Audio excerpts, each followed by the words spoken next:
so Terrell has been doing a little bit of work, So now we are going to get ready and make a shirt, a sublimation shirt. All right, y'all, so I'm just going to be printing out from Adobe Illustrator, and also we are going to be printing on an Epson EcoTank 4700 for today's shirt. And this shirt is gonna be for the Best Buddies Club, who I'm the sponsor of. Best Buddies Club. Yeah. All right, so let's get started. All right, so we are just gonna go ahead and print this out, and I am going to actually be using a Cricut Easy Press today until we get our heat press and everything set up.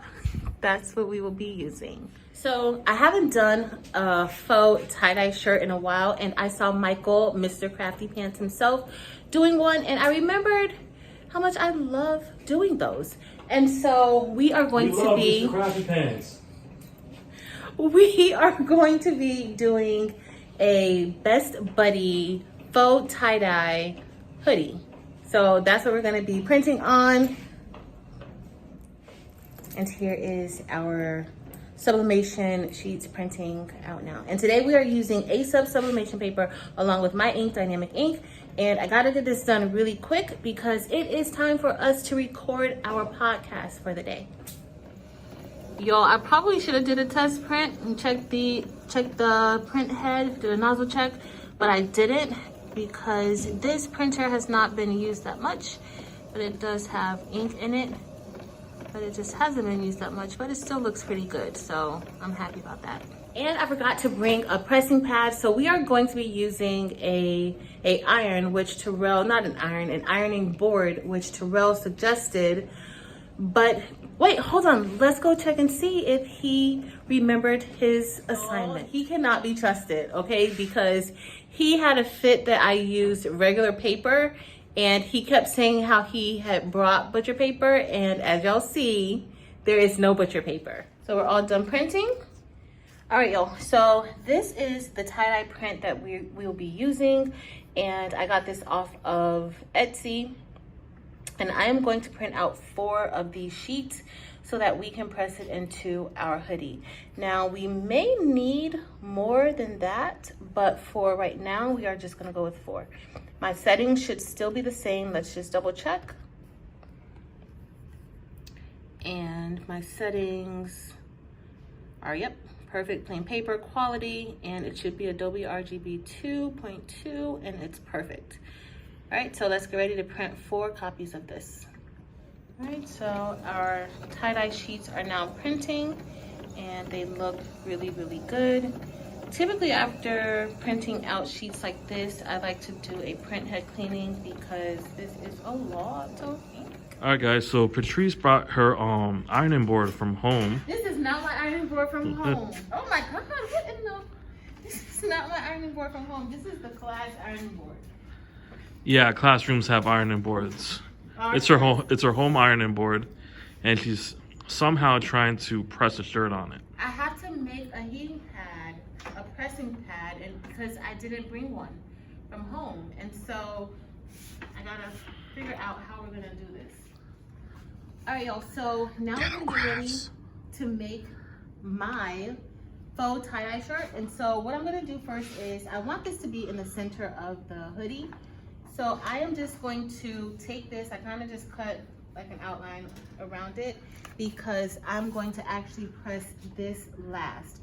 And so now I'm just gonna line this up where it needs to be. And before you do this, you do wanna make sure you have a lint roller, but y'all, I didn't bring the lint roller, and Terrell doesn't care about lint. So I am just making sure this looks how I want it to look, and I'm using the pockets to kind of help me make sure that it's centered. So for this, I'm just taping this down in the center so that when I get ready to bunch up the shirt, this does not get any ink on it. All right. So now I'm just gonna bunch up the shirt. Ghetto crabs. I'm just bunching up the shirt, and this is what's going to help it get like a little broken tie-dye effect. Really, it's gonna be broken because our print is already like tie-dye. So It's gonna look broke up. I'm just making sure that I kind of cover this area right here, but I do want some of that area that's close to it to be exposed so that we could get a nice tie-dye effect. All right, and so then I'm going to then kind of just bunch up the sleeve a bit, and we're gonna do the front and the back. All right, so now we're gonna get ready to press these prints. These are maroon and gold tie-dye prints into our hoodie. And I'm just going to make sure that I press, or at least I try to cover majority of the hoodie. So while Patrice is doing this, let me know in the comments, do you think we could get some army fatigue colors and put it on a hoodie kind of like this, and then put Cash Money is an army on it and I wear it around? Good idea or bad idea? Bad idea. Better yet, a navy. So now it's time for us to just cover up these images because you don't want any of that ink to get onto your press. So we're gonna do that. And why you don't want the ink to get on your press is because that ink will transfer to other projects. Ask me how I know, it has happened to me several times. So Terrell has an idea that, and we're pressing this at 380 degrees for 45 seconds, and we're using my Cricut Easy Press. Well, now it belongs to the class, but we're using the Cricut Easy Press. And Terrell has an idea that, well, originally we were going to actually have like a nice size heat press. We wanted to do, we have a 15 by 15 that we're gonna bring here, but Terrell thinks that this type of press is more suitable for our class. So y'all let me know what y'all think. A little bit. All right, y'all, so I am just going in sections and I'm pressing the shirt or the hoodie. This is, I think this is a 9x9, so it's not that big and it's not gonna cover all of the hoodie. So I am pressing this in sections, but I can show how this ink has come through already, Terrell. Come. See, the ink is already coming through. So that's why it's important to have butcher paper that Terrell forgot. Y'all don't want that on your press, y'all. But guess what? It wouldn't be, even on this paper if we had butcher paper. Okay, we're just moving it one more time. I think we have like 2 more presses, y'all. And with this method, there's no mistakes because the whole shirt is a mistake. No mistakes. So it's all good. All good. Because I don't think it really took that good. But for shirts like this, a heat press is ideal. Just because you can get a little more covered and also for pressure, but you can totally get projects like this done with an easy press. Okay, so we're all done pressing the first side, and this is what we have. And these papers are trash because if you use them again, you'll risk getting that ink onto other items. So come on closer, Terrell. You gotta work on your camera skills. This is what we have so far. And Looks so pretty cool. we're still gonna do the back, but this is what we have. Y'all, I could do a little bit more. It looks like more of the back got done. Let's see how the back will know the sides. So we're gonna do a few more presses, which I'm okay with the sleeves. Because you don't want too much. If any of you guys know what sawfish smells like it smells like sawfish. With the smell. Yeah. And then we have the hoodie, the Aki and sawfish. Aki and sawfish. I'm sure there's some islanders who know what Aki and sawfish is.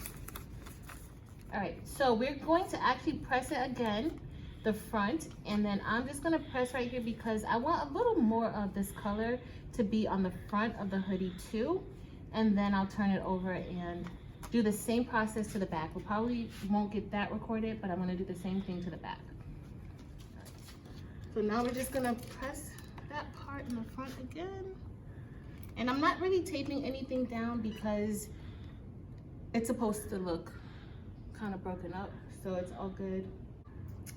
All right, y'all, so we are done with the back of the shirt and I think it looks pretty decent. What do you think about that space? It's fine. It's original. So this is what the back looks like. And now we're gonna do the front, where we're gonna put our best buddy ever. And then I'm just gonna remove this. And so this kind of helped just to make sure that this area stayed nice and free of any ink. And so it's looking pretty good. And we're gonna put this here. And I am going to put a little bit of tape on here just to make sure that it stays down. All right, y'all, so now I'm just gonna put another piece of faux butcher paper on top of our image to cover it so that that doesn't get onto our press. And then we are just going to press this one last time. And I'm good because this is not near any other ink. And so I am applying medium pressure to this press. For the tie-dye, my pressure was all over the place, but I really wanted it to kind of look pieced together. All right, so we're all done with our faux tie-dye Best Buddy shirt. And this is what we have. Uh-oh, my pressure don't look even on it. Right here, look. One part looks good. Oh, it wasn't bad. But I love it.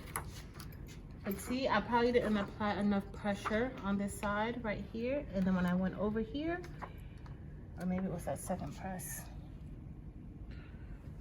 Patrice messed up. But it looks good, and I'm going to wear it. It was the second press and then this press. She messed up big time. That's the face of somebody who messes up all the time. Look at my, I like it. Subscribe to my channel if you want to get advice from a real crafter. I like it. Look at the back.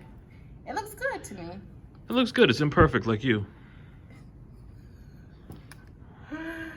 Oh, wait until the camera goes off. All right, so Alright guys, so if you want to learn more about crafting on a budget with almost nothing, subscribe to our channel. Hit the thumbs up button.